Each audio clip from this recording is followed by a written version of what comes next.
They're still coming. That's what the Japanese radio operators began repeating almost in desperation on that stifling morning in the Pacific. A simple phrase, but loaded with a panic that didn't appear in official reports, because for them it made no sense. The aircraft had already been hit. The anti-aircraft defenses had fired. Japanese escort fighters had dived on the intruders. And yet, the voices on the radios kept echoing the same message. They're not retreating. They keep coming. In the sky, cutting through the low clouds and smoke from the first impacts, were the Kittyhawks of the Royal Australian Air Force. Aircraft that, on paper, weren't the fastest or most modern in that theater of war. But on that specific day, they seemed powered by something beyond fuel and metal. They seemed driven by a collective decision not to return, no matter the cost. Before we continue this story, go ahead and subscribe to the channel and hit that like button, because here we dive deep into the most intense and lesser-known episodes of military history. Those moments when ordinary men were pushed into extreme situations and had to choose between retreating or crossing through hell. Drop a comment below telling us what you think about this kind of relentless determination we're about to explore. The context was brutal, and to understand what happened that day, we need to understand what was at stake. By mid-1943, the Pacific War had reached a critical inflection point. The Japanese Empire, despite suffering significant losses at Midway and Guadalcanal, still maintained enormous offensive capacity. They controlled strategic bases stretching from the Solomon Islands to New Guinea, held vital sea routes, and possessed operational airfields that allowed them to project power across thousands of miles of ocean. For the Allies, particularly for Australia, this wasn't just about supporting the United States in a distant war. This was about national survival. Japanese reconnaissance aircraft had already been spotted over northern Australian cities. Darwin had been bombed multiple times. The very real possibility existed that northern Australia could become the next front of occupation, another territory absorbed into the expanding Japanese sphere. The psychological weight of this threat cannot be overstated. Australians were fighting not just for abstract ideals or distant allies, but for their homes, their families, their sovereign territory.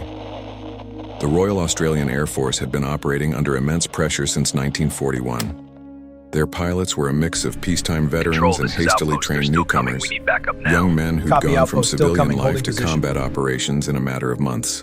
Many had never fired a gun in anger before the war.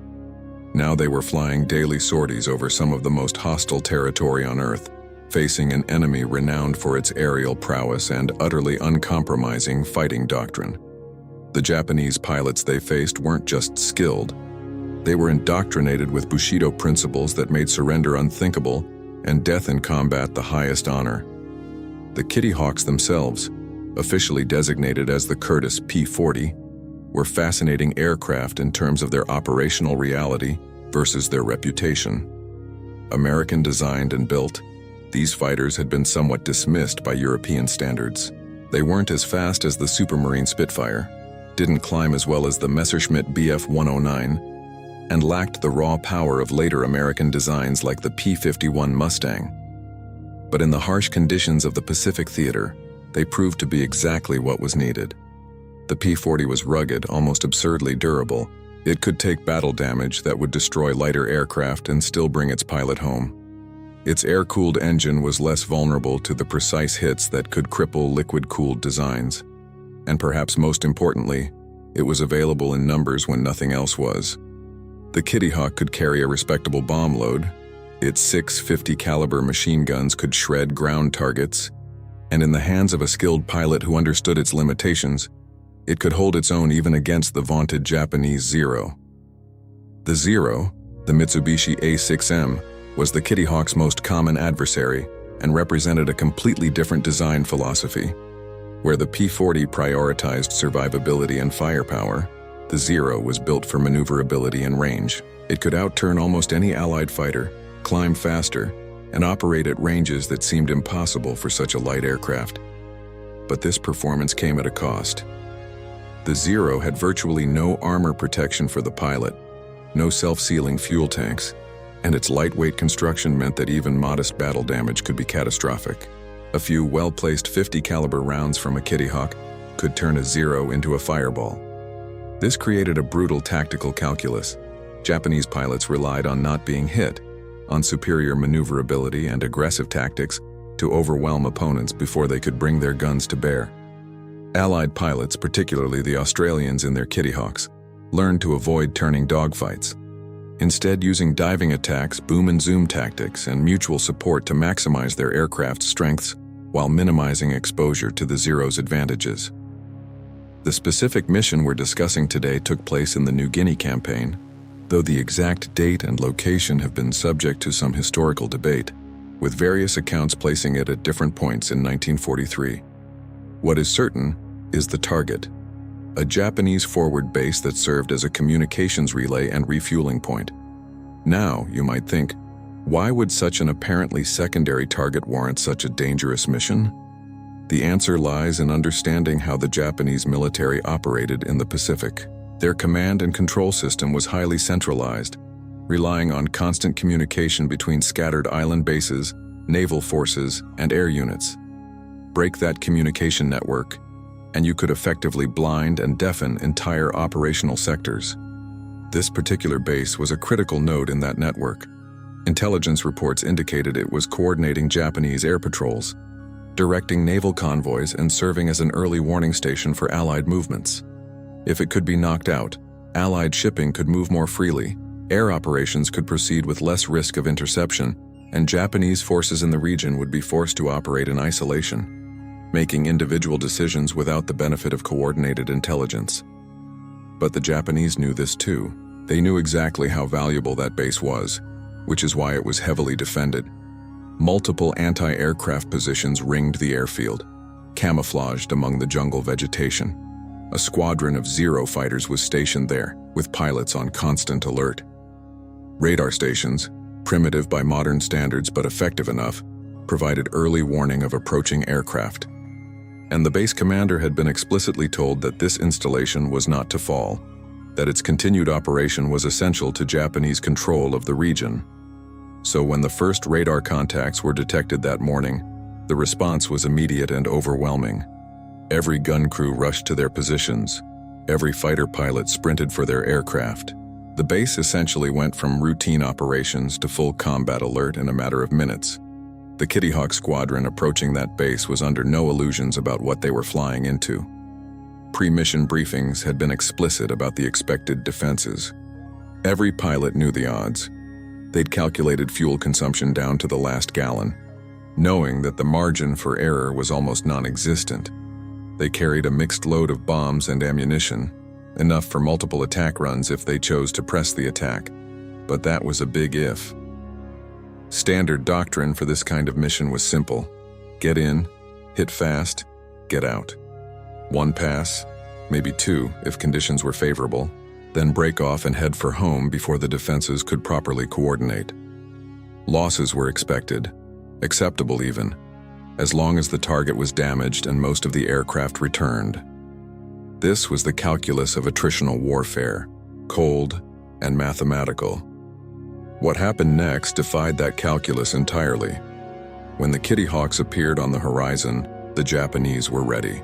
Anti-aircraft guns opened up immediately, filling the sky with explosive shells and tracer rounds. The Zeros scrambled, engines roaring as they clawed for altitude. The Australian pilots pushed their throttles forward, noses dropping as they began their attack run. The first pass was textbook. Bombs fell away, stitching across the runway and impacting near fuel storage tanks. Machine gun fire raked the hangars and control tower. Explosions bloomed in orange and black. Several aircraft took hits, metal tearing, hydraulic lines severing, but they maintained formation. And then, instead of climbing away to safety as every tactical manual would dictate, they banked around and came back. The Japanese radio operators couldn't believe what they were seeing. Their first reports were clinical, professional. Enemy aircraft attacking from the southwest. Multiple hits on runway and fuel storage. But then the tone changed. They're returning. They're making another pass. There was a pause, static, then, confirmed, they're not retreating. And you have to understand, in the context of Pacific air combat, this was genuinely shocking. Pilots on both sides understood the survival equation. You took your shot, did your damage, and got out before the odds caught up with you. Staying in a heavily defended target area for multiple attack runs wasn't bravery, it was suicide, or so conventional wisdom held. One of the Kittyhawk pilots, a young man from Queensland who'd been a mechanic before the war, felt his aircraft shudder as anti-aircraft fire found his right wing. The control stick fought him, the aircraft wanting to roll right, metal panels flapping loose in the slipstream. He could have pulled up right then, gained altitude, tried to nurse the damaged bird home. Instead, he leveled out, lined up on a fuel truck convoy moving frantically across the airfield, and squeezed the trigger. 650 caliber machine guns roared in unison, the aircraft vibrating from the recoil. The lead truck exploded, a fireball that consumed the vehicles behind it. Secondary explosions cooking off as ammunition and fuel went up. The pilot pulled up hard, feeling every rivet in his damaged wing straining, clearing the tree line by what felt like inches. Another Kittyhawk took hits in the engine. The pilot, a former schoolteacher from Melbourne, watched black smoke begin streaming from the cowling. Oil pressure dropping, temperature climbing. Every instinct, every hour of training, screamed at him to abort, to gain altitude, to point the aircraft toward friendly territory and pray he could make it back or at least bail out over water where rescue might be possible. But he could see the target below, could see the damage from the first two passes, could see Japanese ground crews desperately trying to move aircraft to safety, trying to salvage what they could. And he knew with absolute certainty that if this base remained even partially operational, it would direct attacks against Allied ships, against troop convoys, against other pilots who might not be as lucky or as skilled. So he pushed the damaged aircraft into one more diving attack, released his remaining bombs over a cluster of buildings that intelligence had identified as communication centers, and only then, with the base disappearing behind him and the engine beginning to seize, did he pull back on the stick and start the desperate climb for altitude. The Japanese radio nets were now filled with something that rarely appeared in their communications: confusion and fear. Why aren't they retreating? They should be out of ammunition. They're coming again. One operator, isolated in his communications bunker with nothing but a radio in his headset, found himself repeating the same phrase over and over, almost like a mantra, like saying it enough times would make it make sense. They're still coming. Because that's what it looked like from the ground. No matter how much fire they threw up, no matter how many hits they scored, the Kittyhawks just kept coming back. Third pass, fourth pass. Some of the aircraft were visibly damaged now, trailing smoke, flying with obvious control problems but still attacking, still dropping bombs, still firing guns. From a psychological warfare perspective, this was absolutely devastating to the Japanese defenders. The Japanese military culture placed enormous value on fighting spirit, on willingness to sacrifice, on the concept of accepting death in service to the emperor. But seeing that same quality in the enemy created a different kind of impact. It wasn't physical fear, though there was certainly that. It was the realization that they were facing an opponent who wouldn't be intimidated, who wouldn't be driven off by losses, who seemed willing to match or exceed their own legendary determination. For soldiers raised on the idea that their spiritual strength gave them an inherent advantage, this was psychologically shattering. The base's defenses began to collapse, not because they stopped fighting, but because the infrastructure they depended on was being systematically destroyed. Communication lines were cut. The runway was so cratered it became unusable, trapping several zeros on the ground. Fuel storage tanks burned with thick black smoke that reduced visibility to nearly zero. The coordination that had marked the initial defense dissolved into chaos, with individual gun crews and fighters acting independently without centralized direction. And through it all, the Kittyhawks kept pressing the attack. By the fifth and sixth passes, some were down to just machine gun ammunition, making strafing runs against targets of opportunity, against anything that looked like it might have military value. One of the most striking aspects of this engagement, something that comes through in the post-mission reports and pilot debriefs, is that this wasn't a collective decision made before the mission. This wasn't some grand pre-planned sacrifice. It was individual pilots in individual aircraft, making split-second decisions under fire. One pilot would see another press home and attack despite damage and think, If he can do it, so can I. Another would realize that the target was more vulnerable than expected, that a few more passes might completely neutralize it. Another might simply feel that they'd come too far and risked too much to do a half job. These individual decisions, made independently but in sight of each other, created a cascading effect of determination. The attack finally ended not because the Japanese drove them off, but because there simply weren't any worthwhile targets left. The base was in ruins. Hangars collapsed. Control tower demolished. Communications equipment smashed. Fuel dumps burned out. Aircraft destroyed on the ground. The runway looked like the surface of the moon, utterly unusable. When the Kittyhawks finally formed up and turned for home, they left behind a base that would be non-operational for days, possibly weeks. The Japanese would have to bring in engineering units, heavy equipment, construction materials, all under the constant threat of further Allied air attacks. The cost in Japanese resources and time would be enormous. The flight back was its own kind of ordeal. Several aircraft were barely airworthy. One pilot had to hold constant right rudder to compensate for damage to his vertical stabilizer. Another was leaking fuel from a ruptured tank, doing calculations in his head about whether he had enough to make it back or whether he'd have to ditch in the ocean. The one whose engine had been smoking managed to keep it running through sheer willpower and careful throttle management, the power plant coughing and sputtering but somehow continuing to turn the propeller. One aircraft did have to ditch short of base, the pilot making a controlled crash into the ocean, and then treading water for hours until a patrol boat found him. Exhausted and dehydrated but alive. When the survivors landed back at their base, the ground crews were shocked at the condition of the aircraft. Bullet holes everywhere, some large enough to put a fist through. Shredded control surfaces. Hydraulic fluid and oil streaked across fuselages. One aircraft had taken a hit that went clean through the cockpit, missing the pilot by inches and exiting through the canopy. Another had a piece of Japanese anti-aircraft shell embedded in the engine cowling, still hot to the touch hours later. The crew chiefs walked around these aircraft in silence, marveling that they'd flown at all, let alone completed a prolonged combat mission. The official after-action report was, as these things tend to be, clinical and understated. Target severely damaged. Estimated 90% degradation of operational capability. Multiple secondary explosions observed. 3 aircraft lost, 2 damaged beyond repair, 5 requiring major repairs. Mission assessed as successful, but the personal accounts from the pilots tell a very different story. They talk about the sound, the constant hammer of explosions and gunfire. They talk about the smell of burnt fuel and cordite that seemed to seep through every seal in the cockpit. They talk about seeing their wingmen taking hits and continuing anyway. They talk about the moment of realization, somewhere during the 3rd or 4th pass, that they were all in this together, that if one broke off, the others would feel obligated to cover him. So the only way forward was to all stay committed until the job was done. From the Japanese side, the radio transcripts are remarkable historical documents. You can track the psychological collapse in real time through the changing tone of the communications. It starts professional, almost routine.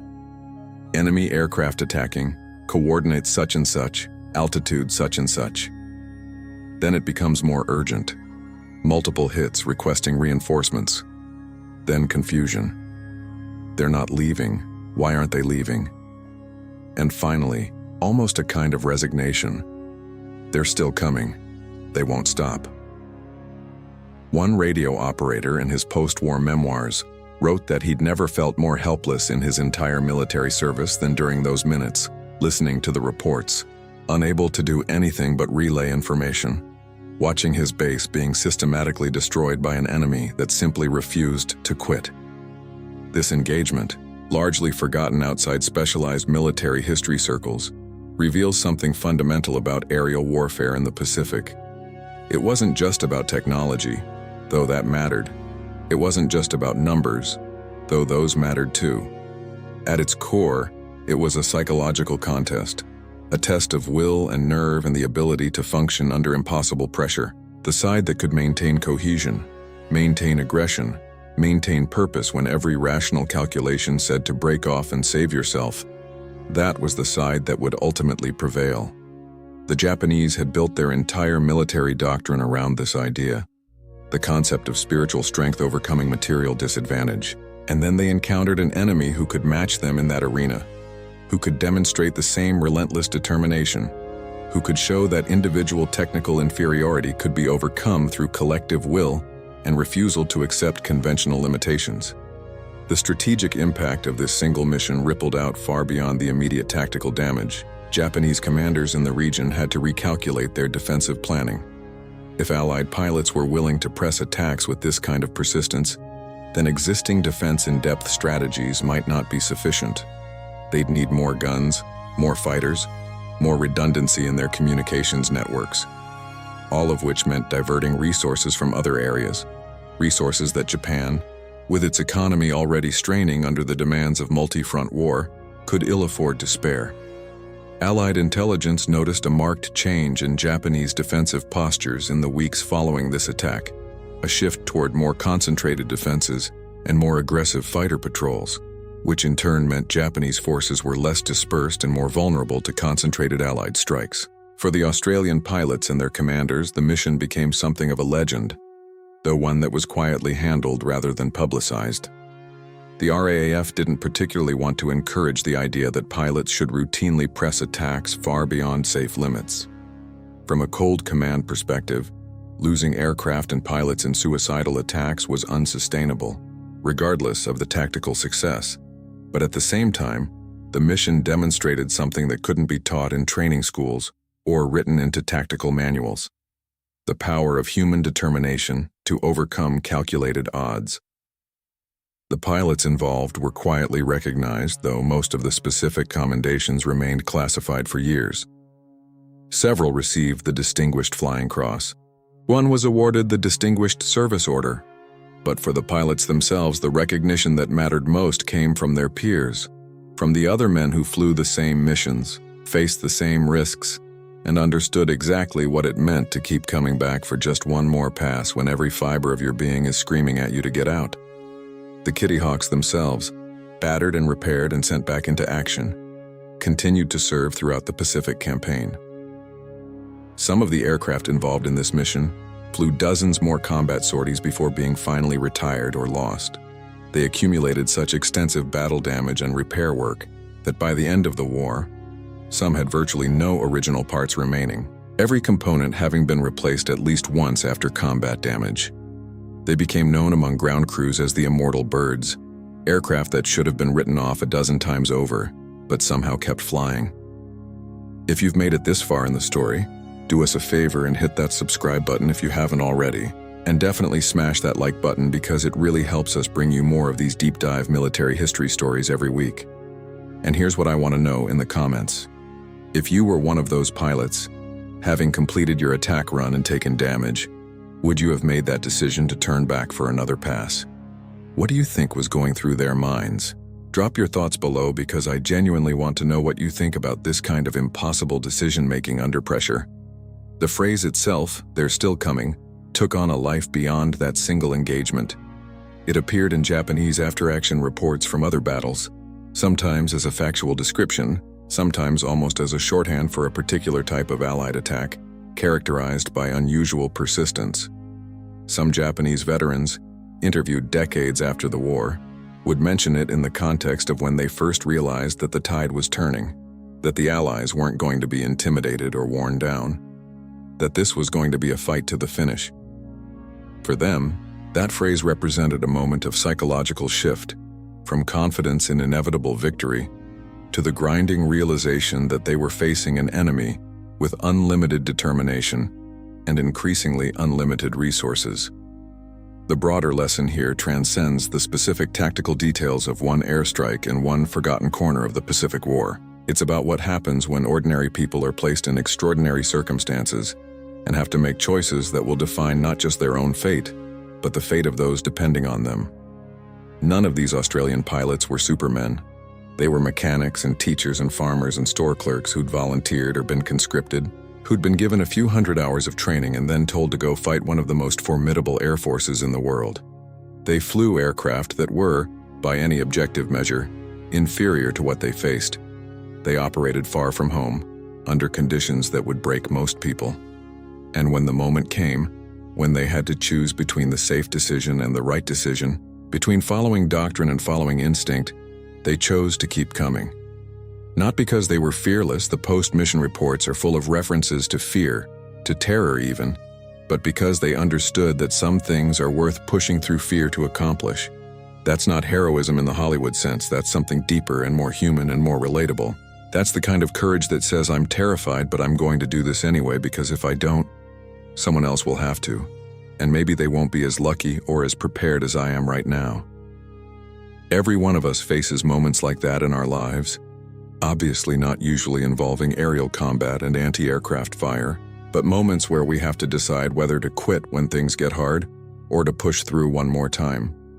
And the story of these Australian pilots and their battered Kittyhawks, turning back into the fire again and again, stands as a testament to what's possible when you refuse to accept that the odds are against you, when you decide that the mission matters more than the fear, when you just keep coming no matter what the enemy or circumstance or your own exhausted body tells you. That morning over the Pacific, in the smoke and noise and chaos of combat, those pilots wrote a small but significant chapter in the larger story of how free peoples defend their freedom, not through overwhelming force or superior technology, but through the simple, stubborn refusal to quit. The Japanese radio operators never forgot that phrase, "They're still coming," because on that day it stopped being just tactical information and became a symbol of the kind of war they were facing. A war against an enemy who wouldn't retreat just because survival made sense, who'd found something worth fighting for that outweighed the basic human instinct for self-preservation. And in the end, that made all the difference.